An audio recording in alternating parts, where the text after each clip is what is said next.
The fluorescent lights in the ER were still buzzing above my head when I picked up my phone at 2 a.m. and saw it. My sister's Facebook post. A selfie. Full smile, glass of wine, #blessed. The caption read, "Finally, a day without the drama queen." 47 likes. 3 laughing emojis from my mother's account. I was lying in a hospital bed with an IV in my arm because I'd collapsed mid-shift. The hospital called my parents. They never came. But it turns out that post was the least of what my family was doing behind my back. Because while I was working doubles to keep a roof over their heads, my own father had stolen my identity, and my 7-year-old daughters, to feed a debt I didn't know existed. And they were 2 weeks away from having me declared legally incompetent to take everything I owned. What I did next started with one phone call, and by the end of the month, they were the ones without a home. Before I go on, please take a moment to like and subscribe, but only if you genuinely connect with this story. And if you want, drop your location and your local time in the comments. I love knowing where you're listening from. My name is Donna. I'm 33. I'm a night shift nurse and a single mom to a 7-year-old named Lily. And this is what happened when I stopped being the person everyone could take from. Now let me take you back to a Tuesday evening in October, the night my body finally gave out. The hallway at Ridgemont County Hospital smelled like floor wax and stale coffee. I was 14 hours into a shift that was only supposed to be 10. Carla, the other night nurse, had called out with the flu. So I stayed. I always stayed. My hands had started shaking around hour 11, not the kind of shaking you notice. The kind you hide. You press your palms flat against the medcart. You grip the pen a little harder.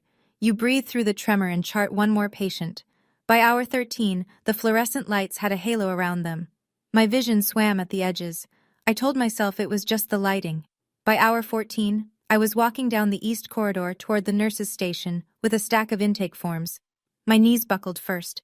Then the floor came up fast. I don't remember hitting the ground.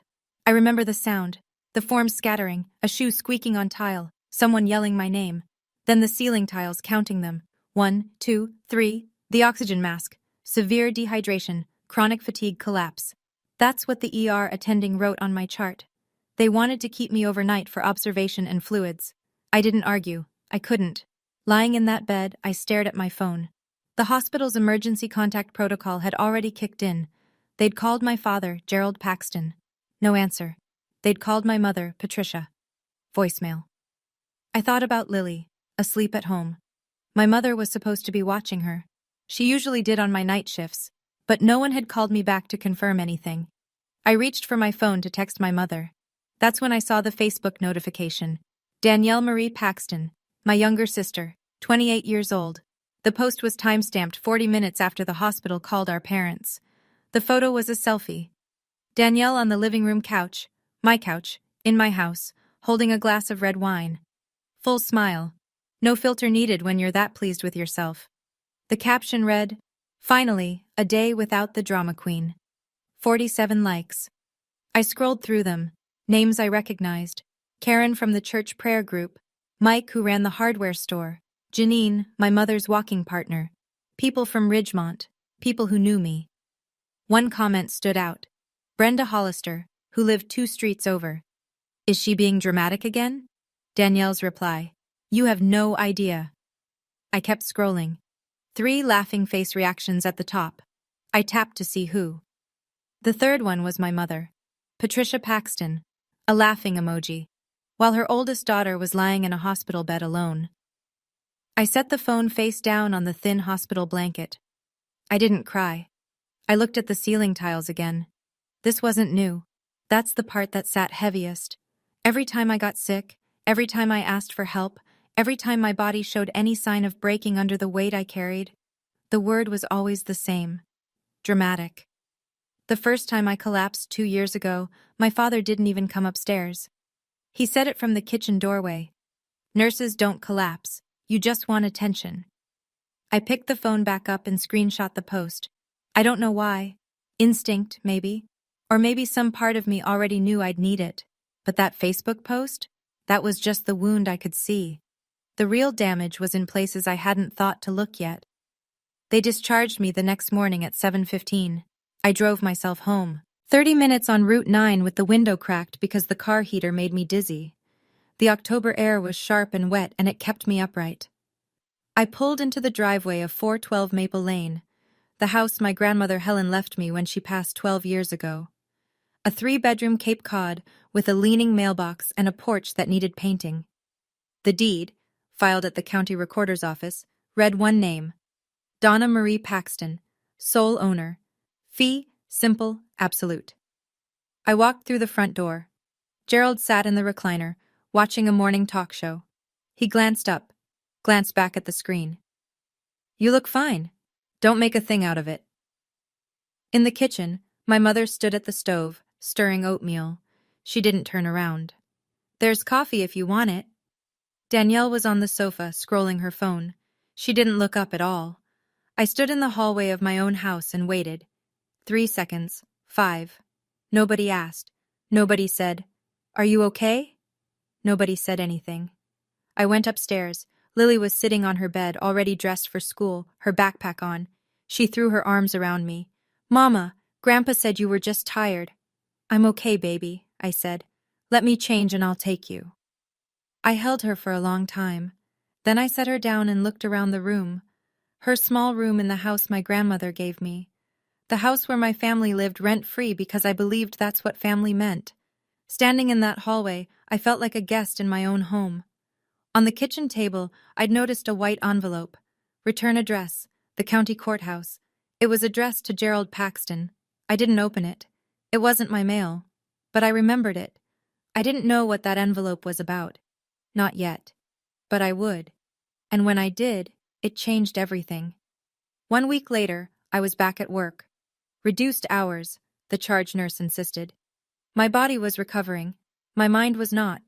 The hospital's billing department needed updated financial information for my ER visit, insurance verification, payment plan options, the usual paperwork. The billing coordinator, a woman named Janet, suggested I check my credit report to make sure everything was current. "Just in case there are any liens or issues with your insurance claims," she said. I'd never checked my credit report, not once in 33 years. I didn't have credit card debt. I didn't have a car loan. I owned my house outright. There was nothing to check, or so I thought. That evening, I sat in my car in the hospital parking lot with my laptop balanced on the steering wheel. I went to annualcreditreport.com and pulled all 3 bureaus. The number hit me first. Credit score? 520. That couldn't be right. I had no debt. I paid my bills on time. I'd never missed a payment on anything in my life. Then I saw them. 3 credit card accounts I'd never opened. One with a $22,000 balance, one with $14,500, one with $10,500, total $47,000, all opened within the last 3 years. Minimum payments made for a few months on each, then nothing. Delinquent. Sent to collections. My hands were shaking again. Not from fatigue this time. I called the number listed for First Union Bank. A man named Russell Briggs answered, senior credit analyst at the Ridgemont branch. I verified my identity. Date of birth, last 4 of my social, mother's maiden name. "Ma'am," he said, and paused. "The applications were submitted using your social security number. The billing address on all 3 is your home address." I knew whose handwriting that was before I even opened the attachment. Russell emailed me the scanned applications that night. I opened them sitting in the parking lot of a McDonald's because I didn't want to be in the house when I looked. The signature on the first application leaned hard to the right. The capital P in Paxton had that small curl at the top, a habit my father never broke. I'd watched him sign birthday cards, school permission slips, and church donation envelopes with that same hand for 30 years. Gerald Raymond Paxton. He hadn't even tried to imitate my handwriting. He'd just signed his name on my life and assumed I'd never look. I sat in that parking lot for 10 minutes. Engine off, screen glowing in the dark. $47,000. That was almost 2 years of my take-home pay after taxes. Money I never borrowed, money I never spent, money that was now destroying my credit score while I worked doubles to keep the lights on in a house my family treated like theirs. I thought back.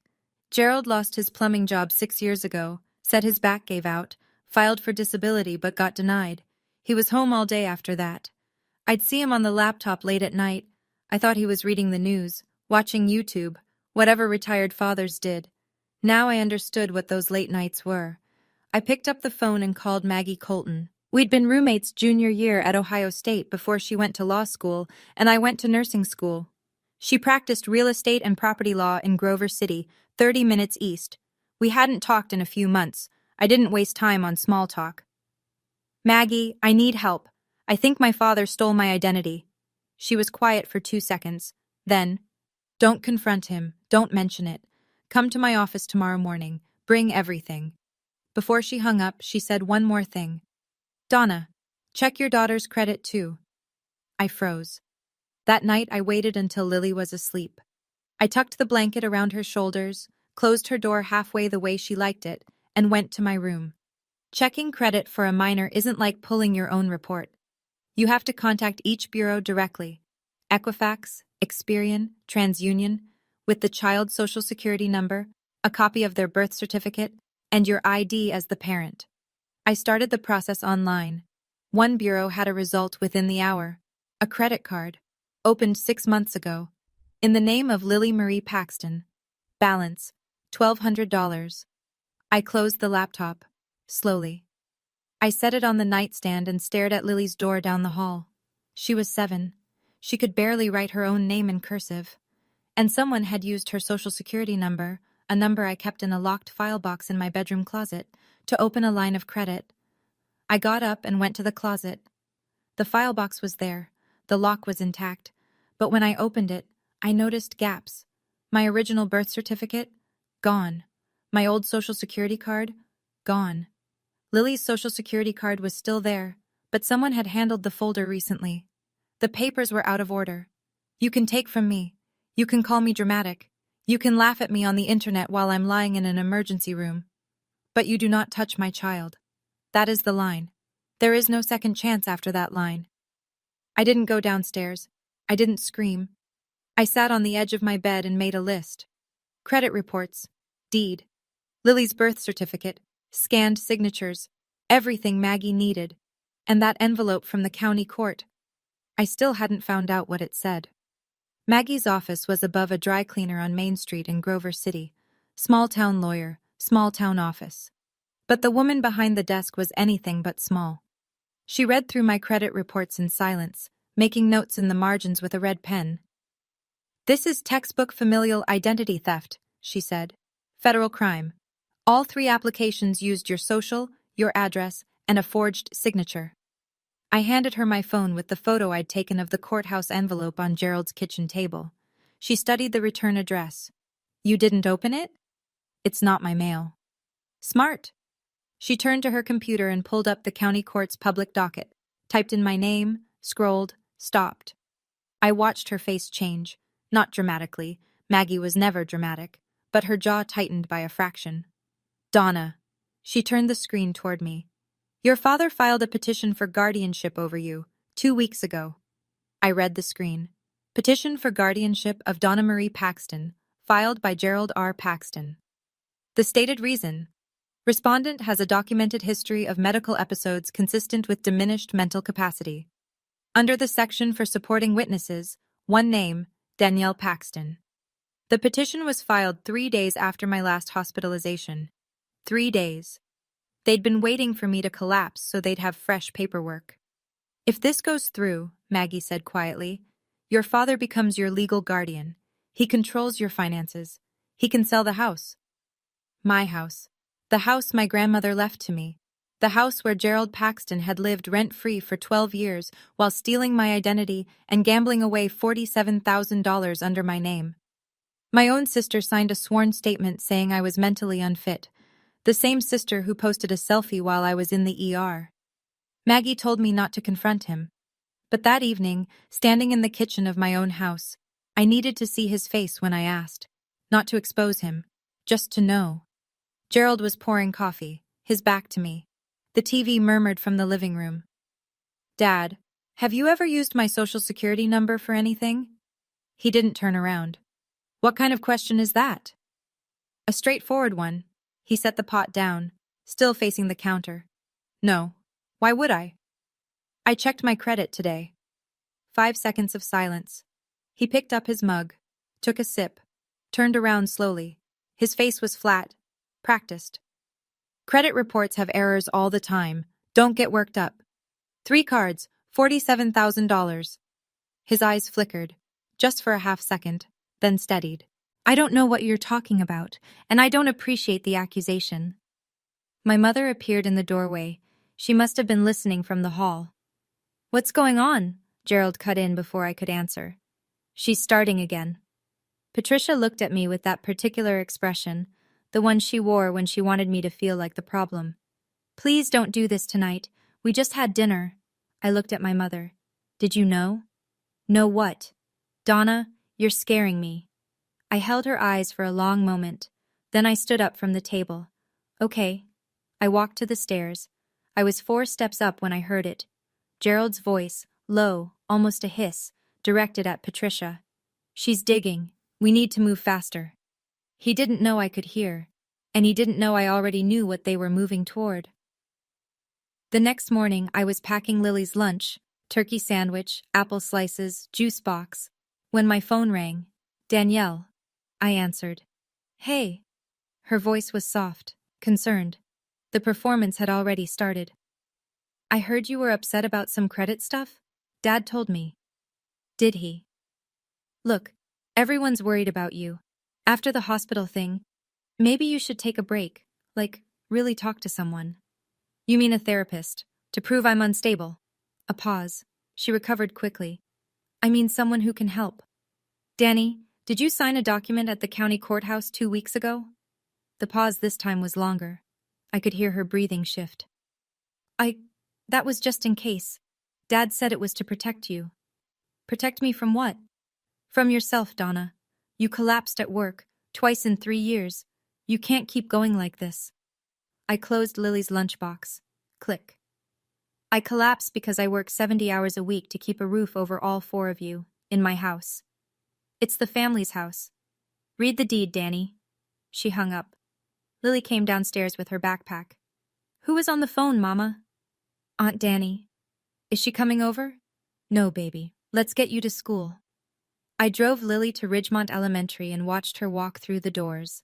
Then I sat in the car for a minute, gripping the steering wheel. 10 minutes later, Gerald called. I let it ring through to voicemail. His voice was tight, controlled, the way it got when he was cornered. You need to stop this nonsense, girl. I'm your father. Everything I've done is for this family. If you push this, you won't have a family left. And I already told Pastor Avery we're having a family meeting Sunday to sort this out, together, the way families do. I saved the voicemail. I was going to need it. 2 days later, I was back in Maggie's office. She had the deed spread out on her desk beside a property title search she'd run overnight. Donna Marie Paxton, sole owner, fee simple absolute, she read aloud. No co-owners, no liens, except the fraudulent credit accounts, which we'll have removed once the identity theft report processes. No mortgage, clean title. So I can sell it. You can sell it today if you want. You don't need anyone's permission. They've lived there 12 years. Can they claim anything? Maggie leaned back. Did they ever pay rent? No. Is there a lease, written or verbal agreement? No, they're my parents. I just let them stay. Then legally, they're licensees. You can revoke that license with 30 days written notice. Ohio law doesn't require more than that for non-tenants without a lease. I sat with that for a moment. 12 years of open doors, and legally, they had less right to that house than a month-to-month renter. Maggie gave me the name of a realtor in Grover City, not Ridgemont, where gossip traveled faster than the mail. I met her the following afternoon. Her name was Lynn Draper. She walked through 412 Maple Lane while my family was out. Gerald at his Tuesday card game, Patricia at the church, Danielle at work. Lynn took photos, measured rooms, and checked the roof from the driveway. I'd listed at 185, she said. Solid neighborhood, good bones. I signed the listing agreement in her car, but I told her to hold it. Don't put it on the MLS yet. When? She asked. I'll tell you when. The house was ready to go, but I needed one more thing before I could move. The next morning, I filed identity theft reports on identitytheft.gov. One for me, one for Lily. The FTC assigned case numbers within minutes. I printed the confirmations and drove to the Ridgemont Police Department. Officer Dale Harris was at the front desk, mid-40s, crew cut, a calm face that had probably heard worse. I laid the credit reports, the scanned applications with Gerald's handwriting, and the FTC confirmation numbers on the counter. "I need to file a report for identity theft," I said. "The person who did it is my father. He lives in my house." Harris looked at the paperwork, looked at me, nodded once. "Have a seat, ma'am. This'll take about an hour." It took an hour and 20 minutes. He documented everything, gave me a case number and his direct line. That afternoon, Maggie filed a motion to dismiss the guardianship petition at the county court. She attached two things. First, a letter from my personal physician, Dr. Annette Rourke, confirming that my hospitalizations were caused by physical exhaustion and dehydration, not mental illness, not cognitive impairment, not diminished capacity. Second, the identity theft report, establishing that Gerald had a direct financial motive to gain control of my assets. "The judge will see this before the hearing date," Maggie said. "It's strong." That night, I listened to Gerald's voicemail one more time. His voice played through my earbuds while Lily slept down the hall. "If you push this, you won't have a family left. And I already told Pastor Avery we're having a family meeting Sunday to sort this out, together, the way families do." He wanted a public meeting. He wanted the church behind him. He wanted 25 witnesses to see his unstable daughter fall apart. Fine. I'd give him his meeting. Okay, I need to pause here for a second, because I know what some of you might be thinking. Why didn't I just confront my father directly and handle this privately? And honestly, I tried. You heard that conversation in the kitchen. He looked me in the eyes and lied. My mother pretended she didn't understand. My sister told me I needed professional help, the same sister who signed a court document to have me declared incompetent. So let me ask you this. If your father opened a credit card under your 7-year-old daughter's name, would you keep it in the family? Tell me in the comments. Now, back to the story, because Sunday was coming. Sunday came cold and bright. Ridgemont Community Church sat at the end of Oakwood Drive, white clapboard, narrow steeple, a gravel parking lot that crunched under every tire. I'd been baptized there. Lily had been baptized there. My grandmother Helen's funeral had been held in the front pew 12 years ago. After the morning service, Gerald stood up near the coffee table in the fellowship hall and announced that the family was hosting a potluck gathering. Most of the congregation stayed. He'd been working the room all week. I learned this later. Phone calls, private conversations after Wednesday prayer group. "We're worried about Donna. She hasn't been herself. We'd appreciate your support." 25 people arranged their folding chairs in a loose circle on the linoleum floor, metal legs scraping tile. The fluorescent lights hummed the same pitch as the ones in the ER. I noticed that. Pastor Tom Avery sat at the head of the circle, Bible on his knee, looking like a man who'd agreed to referee something he didn't fully understand. Gerald sat across from him. Pressed shirt, serious expression, the concerned patriarch. Patricia was beside him, eyes already red, tissue in her hand, ready. Danielle sat to their left, arms crossed, jaw tight. I walked in with Lily. She was carrying a coloring book and a box of crayons. I found 2 chairs near the door and sat down. 25 faces turned toward me, some with sympathy, some with curiosity. A few with the particular look people get when they've already decided what they're seeing. Gerald cleared his throat and stood. "Thank you all for being here. As some of you know, our Donna has been going through a difficult time." He swept his gaze across the room. "She's been in the hospital twice. She's been under a lot of stress. Pat and we're worried. We want to make sure she gets the help she needs." Patricia dabbed her eyes with the tissue. On cue. "We just love her so much." A murmur of sympathy rippled through the chairs. I watched heads nod. Glenda Morrison, 70 years old and sitting near the window, pressed her hand to her chest. Ted Buckley, mid-50s, leaned forward with his elbows on his knees. The room was tilting Gerald's direction, and he knew it. He continued, voice steady, measured. The voice of a man who'd rehearsed this. "I know this is hard to hear, But Donna has been making some irrational decisions lately, accusing family members of crimes. He paused to let that word land. Threatening to sell the family home. The murmur grew louder. I felt the weight of it. 25 people recalibrating who I was in their minds. Ted Buckley shook his head slowly. Maybe she does need someone looking out for her. Gerald nodded. Grateful, humble, perfectly calibrated. The court needs to know that the community sees what we see. That she needs someone to help manage her affairs. Just temporarily, until she's better. Danielle uncrossed her arms long enough to wipe her eyes. Her mascara didn't run. I noticed that too. I sat still. Lily colored beside me, a purple house with a yellow sun.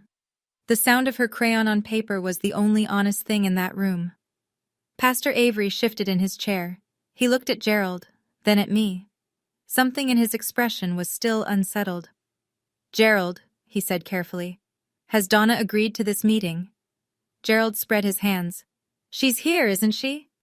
Avery turned to me. Donna, would you like to say anything? I looked up from Lily's drawing. 25 pairs of eyes, the fluorescent hum, the smell of coffee and sheet cake.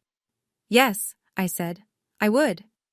Before I could stand, Danielle cut in. See? She turned to the room, palms up. She's doing it again, making everything about her.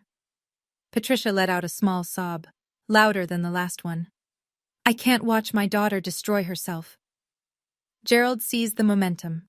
He turned his back to me and faced the circle, voice dropping to that low, steady register he used when he wanted to sound like the reasonable one. This is exactly what we're talking about.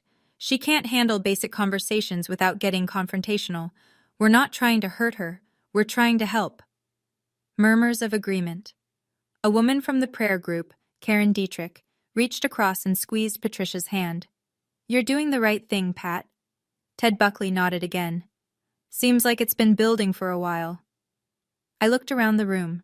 25 people who had known me my entire life, who had watched me grow up in this church. And they were looking at me the way you look at someone who's slipping, with pity and distance and relief that it's not them. Glenda Morrison caught my eye from the window. Her face was harder to read. She wasn't nodding. I looked down at Lily. She'd finished the purple house and was starting on flowers. Green stems, red petals, her tongue poking out in concentration. Every second I stayed quiet, it worked. Gerald's version became the truth by default. The concerned father, the unstable daughter, the family just trying to help. I'd spent 33 years being quiet, being manageable, being the one who absorbs and adjusts and makes no trouble. That was the version of me they'd built this trap around. I stood up. I didn't raise my voice. I've learned that the quietest person in the room is usually the one holding the truth. I reached into my bag and set a manila folder on the table in front of me. The room went still, not silent. You could hear the coffee maker gurgling in the corner, Lily's crayon on paper, the faint creak of a folding chair, but every voice stopped. I'm glad everyone is here, I said, because there are a few things this community should know. I opened the folder and pulled out the first document, held it up so the room could see the county seal. This house, the house my family lives in, is mine, sole owner. My grandmother Helen left it to me 12 years ago. This is the deed. I set it flat on the table. My name, only my name. Gerald's mouth opened. Nothing came out. My father, my mother, and my sister have lived in my house rent-free for 12 years. I never asked for $1. I pulled the next page. The credit report, all 3 bureaus highlighted in yellow where the fraudulent accounts appeared. 3 credit cards were opened in my name without my knowledge or consent. Total debt, $47,000. I set down the scanned applications beside the report. The signatures on these applications are my father's handwriting. A sound moved through the room, not a gasp exactly, but the collective inhale of 25 people recalculating what they thought they knew. Gerald stood. That's a lie. The bank confirmed it, I said. I have a case number from the FTC and a police report on file with the Ridgemont Police Department. I reached into the folder one more time. And 6 months ago, someone opened a credit card in the name of my 7-year-old daughter. $1,200. Glenda Morrison's hand went to her mouth. Pastor Avery turned slowly and looked at Gerald. The room had shifted. I could feel it, like the air pressure dropping before a storm. People who'd been leaning toward Gerald were sitting upright now. Karen Dietrich had pulled her hand away from Patricia's. I wasn't done. But that's not all my father has been doing. I kept my voice level. No tremor, no anger, just facts. 2 weeks after my last hospitalization, he filed a petition at the county courthouse to have me declared legally incompetent. I set the printed copy of the docket entry on the table. Public record. Maggie had obtained it from the court clerk. If this petition went through, my father would become my legal guardian. He would control my finances. I looked directly at Gerald. He could sell my house, the house he doesn't own, to pay debts he took out in my name. Gerald's face had gone from red to gray. He gripped the back of his chair. You're twisting everything. I was trying to protect you. You were trying to protect yourself. Patricia stood halfway up, tissue pressed to her face. Donna, please, not here. You chose here, Mom. Dad invited 25 people, so let them here. I turned to Danielle. She hadn't moved. Her arms were crossed so tightly her knuckles were white. And my sister signed this petition as a witness, stating under oath that I was mentally unfit. I held the page up so the room could see her signature. Tell them, Danny. Tell them how much Dad promised you from the sale. Danielle's mouth worked, but no sound came out. She looked at Gerald. He didn't look back. She looked at the floor. To my right, a chair scraped against linoleum. Ted Buckley, the man who'd said I needed someone looking out for me 5 minutes ago, picked up his folding chair, moved it 3 rows back, and sat down without a word. The silence that followed was the loudest sound I'd ever heard in that room. Pastor Tom Avery rose from his chair.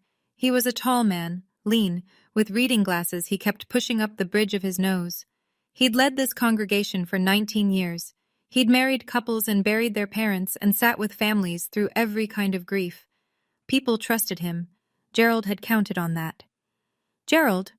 Avery's voice was calm, but it carried the full weight of the room. I agreed to be here today because you told me Donna was in crisis. You told me she was a danger to herself. Gerald started. She is. I'm looking at a woman who brought documentation, Avery continued, as if Gerald hadn't spoken, who spoke calmly, who has not raised her voice once. He turned to face Gerald fully. And I'm looking at a father who stole his daughter's identity and his granddaughter's. He addressed the room.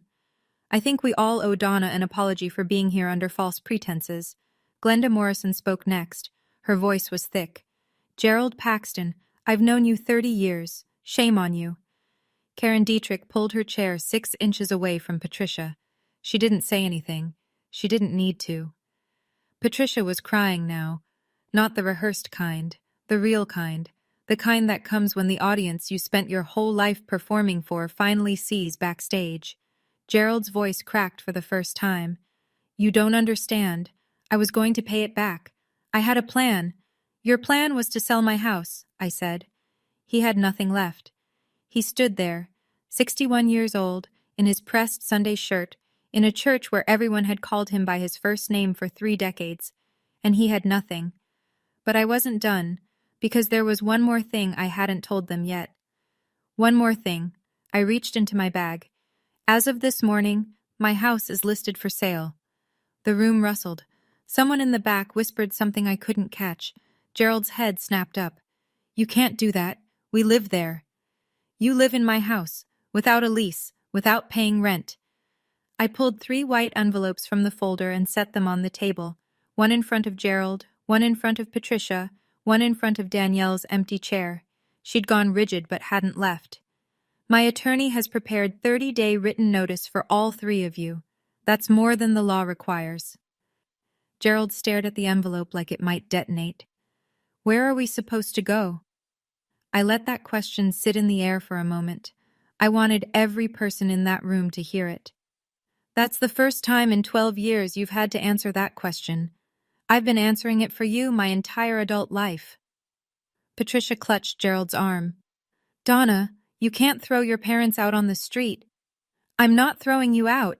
I'm giving you 30 days' notice. In writing. I kept my voice steady. Which is more courtesy than you gave me when you tried to have me declared incompetent. Danielle stood up, grabbed her purse. Her chair tipped backward and clattered against the linoleum. She walked toward the door and said, just loud enough for the front row to hear, "This is insane." The door closed behind her. Nobody followed. I looked at Gerald. He was still holding the envelope. His hands shook slightly. Patricia was pressed against his shoulder, tears running mascara down her cheeks. I closed my folder. I didn't feel triumphant. I felt like a woman who'd just finished the hardest thing she'd ever done, standing in a church where she'd been baptized. I turned to Pastor Avery. "Thank you for your time, Pastor." He met my eyes. There was no pity in his face, just respect, and something that looked like sorrow for what had brought us here. "Donna, if you or Lily need anything, this church is here for you." I nodded. I looked down at Lily. She'd finished her coloring page. A purple house, yellow sun, green flowers. She held it up to show me, oblivious to everything that had just happened above her head. "Ready, baby? Can I bring the crayons?" "You can bring the crayons." I took her hand and walked toward the door. Glenda Morrison was standing near the exit. She reached out and took my free hand in both of hers. Her fingers were thin and warm. "Your grandmother Helen would be proud of you, sweetheart." My throat tightened. That was the first time all day. "Thank you, Mrs. Morrison." Outside, the October sun was low and gold. The gravel crunched under our shoes. Lily skipped ahead toward the car, coloring book tucked under her arm. "Mama, why was Grandpa upset?" I unlocked the car and opened her door. "Because things are going to be different now, baby. But different can be good." She considered this with the seriousness only a 7-year-old can manage. Then she climbed in and buckled herself. I sat in the driver's seat, started the engine, pulled out of the parking lot. I didn't feel victorious. I felt tired. But it was a different kind of tired. The kind that comes after you finally set down something you've been carrying too long. My phone buzzed. A text from an unknown number. "Donna, this is Ted Buckley. I owe you an apology. I had no idea. If you need a reference for anything, work, housing, you call me." I put the phone down and drove. I want to pause again for just a moment, because I know this part of the story hits differently depending on where you're sitting. If you've ever had to hand an eviction notice to your own parent, or even just imagined what that would feel like, you know the weight of it. I didn't enjoy it. I didn't plan some dramatic speech. I just stopped absorbing what was never mine to carry. Here's what I want to know from you. Do you think 30 days was too generous for people who tried to have me declared incompetent? Or should I have given them more time? Tell me in the comments. Okay, let me tell you what happened after that Sunday. The week after the church meeting, things moved fast, but through channels, not chaos. Maggie called on Thursday. The judge had reviewed her motion to dismiss the guardianship petition. He'd seen the identity theft report, the FTC case numbers, Dr. Rourke's medical letter confirming my full cognitive and legal capacity, and the documented financial motive Gerald had for seeking control of my assets. The petition was dismissed without a hearing. The judge added a note to the file. Petitioner appears to have a significant conflict of interest. That same week, Officer Harris at the Ridgemont PD called to confirm the investigation was active. Gerald had been summoned for a formal interview at the station. He hired an attorney, the same cut-rate lawyer from the next county who'd helped him file the guardianship papers. That attorney, after reviewing the evidence Maggie had compiled, withdrew from the case within 48 hours. The fraudulent credit accounts under my name were frozen by all 3 bureaus. The dispute process would take 2 to 3 months, but Russell Briggs at First Union confirmed I would not be held liable for the $47,000. The account opened under Lily's name was closed immediately. Her credit file was wiped clean. Gerald called me on a Wednesday evening. His voice was different, stripped of the authority, the posture, the practiced calm. He sounded like a man standing at the edge of something he couldn't talk his way out of. "Donna, please. I'm going to jail. I'm your father." I was standing in the kitchen, washing Lily's dinner plate. I held the phone against my ear and watched the soap bubbles slide off the ceramic. "You should have thought about that before you stole from your granddaughter." I hung up. I finished the dishes. I dried my hands. and I felt nothing that needed forgiving.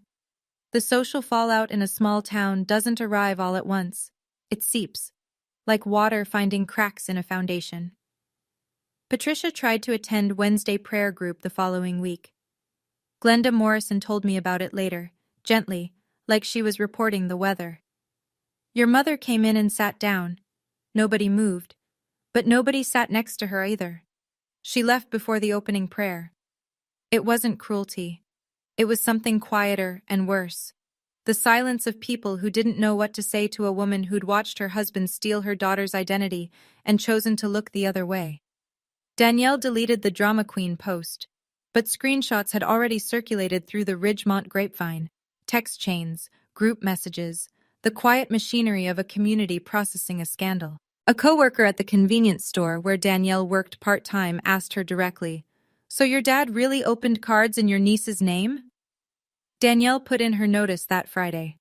Patricia called me once. I answered because I thought it might be about logistics. The move out. "You've destroyed this family," she said. I was folding Lily's laundry. Small shirts, small socks. "No, Mom. You watched it happen.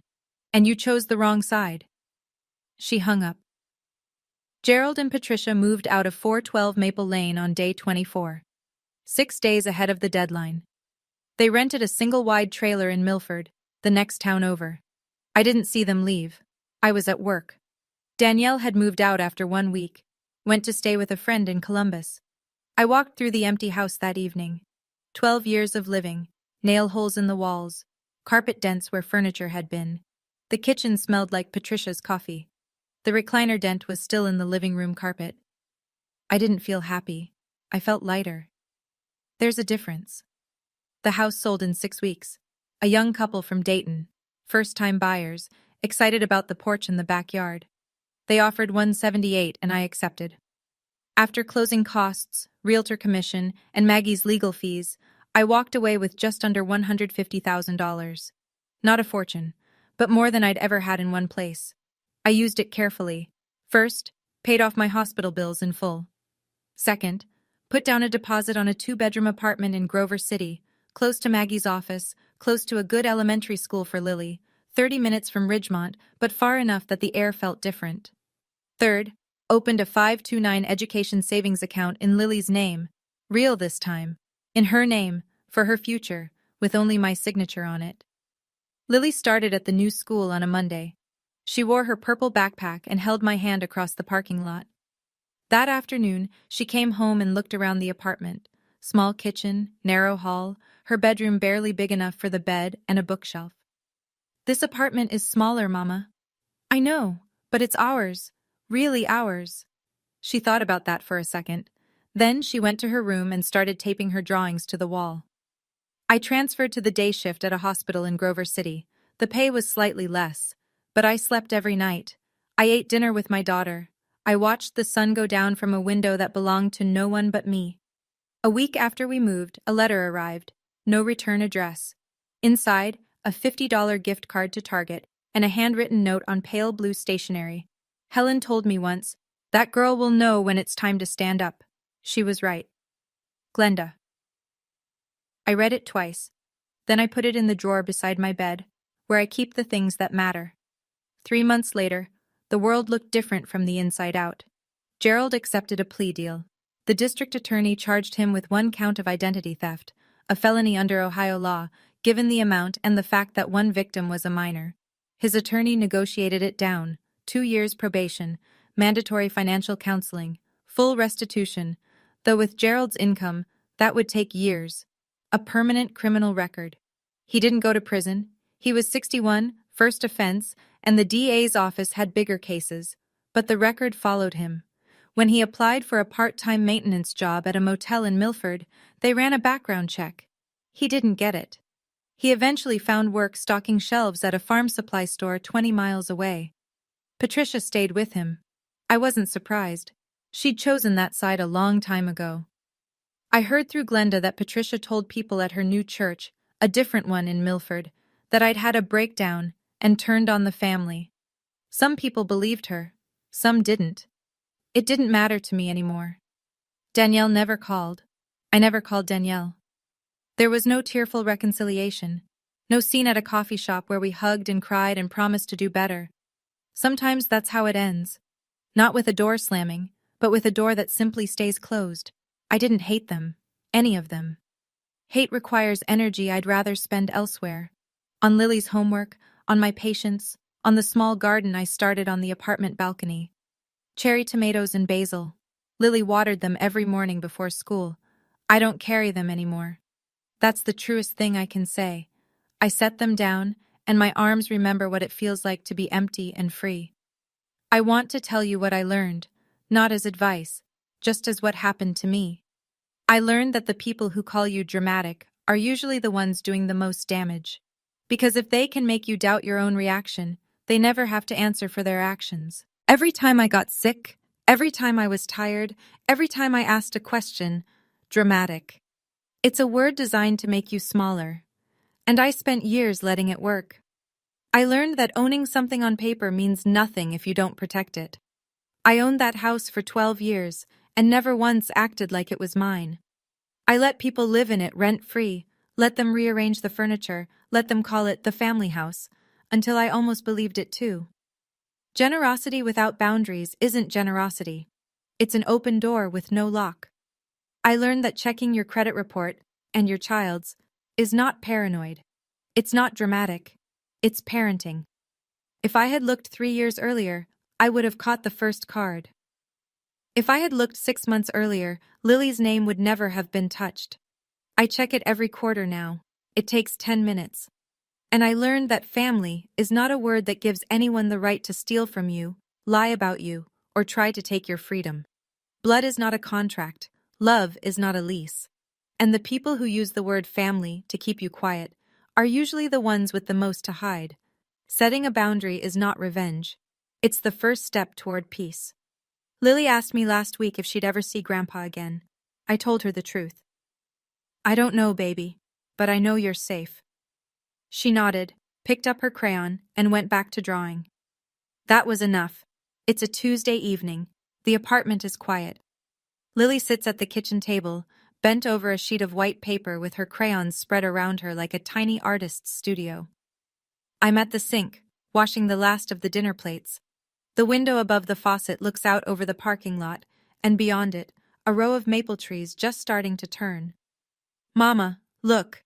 I dry my hands and walk over. She holds up the drawing. 2 people standing in front of a small house.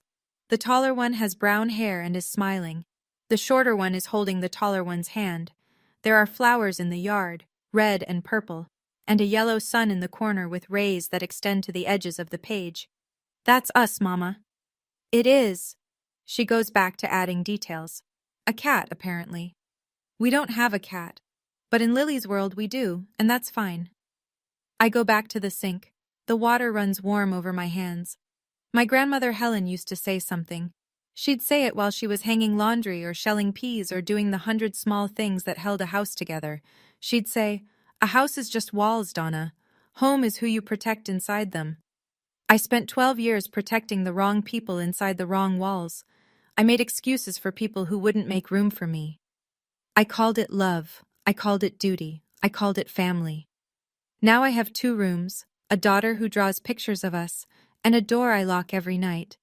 Not because I'm afraid, but because for the first time, what's inside is truly mine. My father asked, in that church fellowship hall, in front of 25 people, "Who's dramatic now?" I didn't answer him then. But I'll answer now. No one. Because I don't live in his story anymore. I live in mine.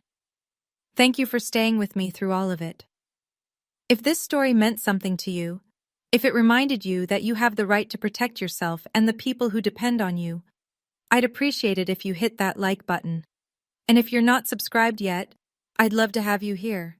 I read every comment, and I want to hear from you. Has anyone in your family ever crossed a line you thought they never would? What did you do? Or what do you wish you'd done? There's another story waiting for you in the description. I think you'll understand exactly why I chose it. Take care of yourselves, and take care of your boundaries.